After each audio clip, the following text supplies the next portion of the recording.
L'année avait pourtant bien commencé jusqu'à ce que le tribunal de grande instance de Bonanjo rende publique en avril la décision dans l'affaire de féminicide de Diane Yango, morte sous les coups de son époux en 2023. Le coupable, Eric Bekobe, avait écopé de 5 ans de prison avec sursis et de 52 000 francs CFA d'amende. Bien que motivée selon les techniciens du droit par les faits, cette décision de justice a fait couler beaucoup d'encre et de salive. Elle a fait mal, si mal que la rue a grondé et les juges ont entendu. L'affaire est réévaluée et le coupable Eric Bekobe a écopé de 20 ans de prison ferme. Alors que le pays essayait de s'en remettre, le quartier Ngwaikele à Yaoundé a écrit son nom dans l'histoire en lettres de sang. Le petit Mathis, 6 ans, est poignardé à mort par Dagobert Nwafo, son tonton du quartier. Un drame qui a ému et fait le tour du monde, entraînant compassion et colère. Le mis en cause médite en ce moment son sort à la prison centrale de Kodengi. L'on n'oubliera pas de sitôt la crise post-électorale de 2025 au Cameroun. Au milieu des revendications, de nombreux jeunes, manifestants ou non, ont perdu la vie sous des balles réelles. De nombreux compatriotes ont vu leur commerce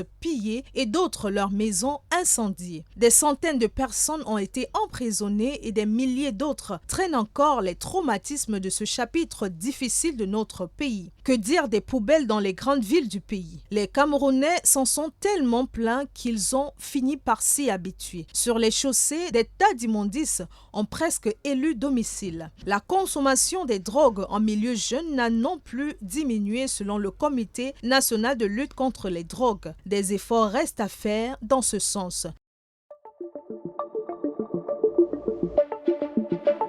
Le Messager Télévision, à l'écoute du peuple.